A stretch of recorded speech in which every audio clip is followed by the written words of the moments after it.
इस कहानी का उद्देश्य किसी की भावनाओं को ठेस पहुंचाना नहीं है, बल्कि मनोरंजन करना है। इससे अन्यथा न लें। मैं बहुत खुश हो गई थी। शाम के 6 बज रहे थे तो मैं जल्दी से नहा धोकर अच्छे से तैयार हो गई। मैं बोली, मुझे शर्म आ रही है। मैंने स्वीकृति में सिर हिला दिया। मेरी आंखें शर्म के कारण बंद हो गई। मैं कुछ बोल भी नहीं पा रही थी। कहानी बहुत ही इंटरेस्टिंग और रोमांटिक है दोस्तों। इसे बनाने में बहुत मेहनत लगती है। अगर आप चैनल पर नए हैं तो चैनल को सब्सक्राइब ज़रूर कर लीजिए। मेरा नाम अंजू है। मेरी उम्र 19 साल है। मैं मक्खनपुर की रहने वाली हूँ। मेरे पापा गांव में किसानी करते हैं। मैं गांव के स्कूल से 12वीं तक पढ़ी हूँ। न ही गांव में न ही गांव के आसपास कॉलेज है, इसलिए मैं आगे की पढ़ाई नहीं कर सकी। एक दिन अचानक खबर मिली कि फूफा जी का देहांत हो गया है। हम सब बुआ के घर गए। बुआ का रो रो कर बुरा हाल था। सारे क्रियाकर्म होने के बाद जब हम सब वहाँ से आने लगे तो बुआ मेरे पापा से बोली, कुछ दिन अंजू को मेरे पास छोड़ दो। पापा ने भी मौके की नज़ाकत को समझते हुए मुझे बुआ के घर छोड़कर चले गए। 2 महीने बाद बुआ थोड़ा सामान्य हुई, पर बुआ अकेली हो गई थी क्योंकि बुआ के कोई बच्चे नहीं थे। बुआ एकदम अकेली हो गई थी। मैंने बुआ के पास रहना ही मुनासिब समझा। पापा को भी बोल दिया कि बुआ के साथ ही रहूँगी। पापा भी मान गए। बुआ के घर के सामने एक आदमी रहता था। उसका नाम राजीव था। उसकी उम्र 28 साल थी। वो लेखपाल था। अच्छी तनख्वाह थी। घर में पैसों की कोई कमी नहीं थी। परिवार के नाम पर सिर्फ उसकी 1 साल की बेटी थी। बेटी का नाम जिया था। वो पूरे दिन मेरी बुआ से चिपकी रहती थी, लेकिन जब से मैं आई हूँ मुझसे बहुत घुल मिल गई है।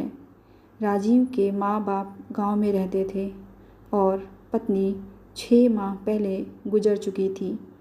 मेरी बुआ जिया को बहुत प्यार करती थी और उसे अच्छे से संभालती थी। राजीव भी एकदम निश्चिंत होकर नौकरी कर रहा था। बुआ जिया को संभालती थी। बदले में बुआ के बहुत से काम कर देता था राजीव, जैसे बाज़ार से सब्ज़ी लाना, बैंक के काम। कभी कभी तो वह खाना भी बुआ के घर ही खाता था। मैं सारा दिन घर पर ही रहती थी तो जिया के साथ मेरा टाइम अच्छे से पास हो रहा था। जिया के पापा मुझे चोर नज़र से देखते रहते थे। मुझे पता था, पर मैं बुआ से कैसे कहती। एक दिन मैं अपनी बुआ से पूछ रही थी, बुआ जी, जिया के पापा ने दूसरी शादी क्यों नहीं की? बुआ बोली, राजीव को कुंवारी लड़की चाहिए थी जो जिया को भी संभाल सके, लेकिन उसे कोई मिली ही नहीं। लेकिन एक बात तो है, जो लड़की राजीव से शादी करेगी वह राज करेगी। राजीव बहुत अच्छा है, पलकों पर बैठा के रखेगा। इसी तरह से कुछ देर इधर उधर की बात होने के बाद हमारी बात खत्म हो गई। अब मेरे मन में जिया के पापा के लिए सहानुभूति होने लगी थी। रात को मेरे सपनों में भी जिया और उसके पापा आने लगे थे। अब जिया भी ज़्यादा टाइम मेरे पास ही रहती थी। अब जब भी जिया के पापा मेरे सामने आते तो मैं उनको देखकर मुस्कुरा देती। वो भी खुश हो जाते थे। एक दिन वे मुझसे जिया को ले रहे थे तो उनके हाथ टच हो गए। मैं शर्म से लाल हो गई और अपने कमरे में आ गई। उन्होंने भी इस बात को समझ लिया था। कुछ दिन ऐसे ही चला। फिर एक दिन मेरी बुआ रिश्तेदारी में गई हुई थी। कुछ देर बाद हमारे पड़ोसी के घर बुआ का फ़ोन आया कि आज वो वापस नहीं आ पाएंगी। रात को राजीव घर पर आ जाएंगे। मैं बहुत खुश हो गई थी। शाम के 6 बज रहे थे तो मैं जल्दी से नहा धोकर अच्छे से तैयार हो गई। शाम को 7 बजे राजीव आए और बोले, अंजू तुम जिया को खिला देना और सुला देना, मैं हम दोनों का खाना बाहर से ले आऊँगा। मैंने हाँ में सिर हिला दिया। वो चले गए। मैंने जिया को सेरेलैक खिलाकर सुला दिया। रात को 8 बजे राजीव आए और खाना मुझे देकर नहाने चले गए। नहा कर आए, फिर हम दोनों ने खाना खा लिया। राजीव बोले, अंजू आज मुझे सोना कहाँ पर है? मैं बोली, बेड पर ही सो जाएंगे। जिया तो सो गई है, आप उसके साथ ही सो जाओ। राजीव बेड पर जाकर लेट गए। मैं दूध गर्म करके कमरे में गई तो बेड पर राजीव अपनी बेटी के पास लेटे हुए थे। मैंने दूध का गिलास राजीव को दे दिया और मैं सोफ़े पर जाकर बैठ गई तो राजीव मुझसे बोले, अरे अंजू तुम सोफ़े पर क्यों बैठ गई? यहाँ आ जाओ बेड पर। मैं बेड पर आ गई और लेट गई। कुछ देर बाद राजीव बाथरूम में गए। जब वो वापस आए तो अंदर आकर उन्होंने कमरे का दरवाज़ा बंद कर दिया और कुंडी लगा दी। फिर कमरे की सारी खिड़कियां बंद कर दी।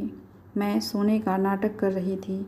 उसके बाद राजीव बेड पर अपनी जगह बदल कर लेट गए। कुछ देर बाद मेरे पैर में कुछ लगा तो मैं समझी कि जिया सोते हुए पैर मार रही है, लेकिन मैंने कोई हरकत नहीं की। मुझे कुछ अजीब लग रहा था। मेरी धड़कन तेज़ हो रही थी। राजीव को शायद पता था कि मैं जाग रही हूँ। राजीव मेरे कान में बोले, अंजू मुझे पता है कि तुम जाग रही हो। I love you Anju.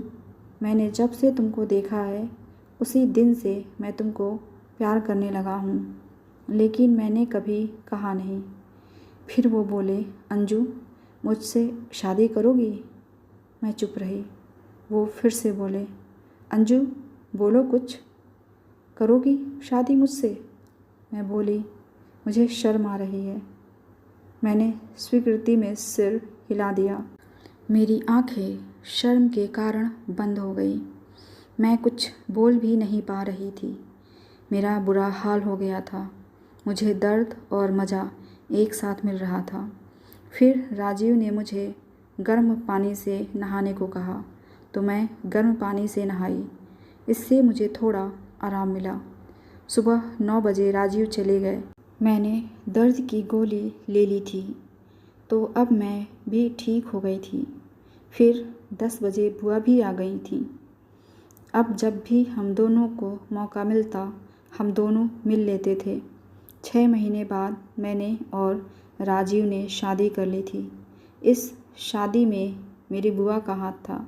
यह बात मुझे बाद में पता चली थी कि वे उस दिन जानबूझकर मुझे घर में अकेली छोड़कर गई थी, लेकिन उन्हें यह नहीं पता था कि हुआ क्या था, कैसे राजीव ने मुझे शादी के लिए मनाया था। कैसी लगी आपको ये कहानी कमेंट करके ज़रूर बताइएगा। मिलते हैं अगली कहानी के साथ। धन्यवाद।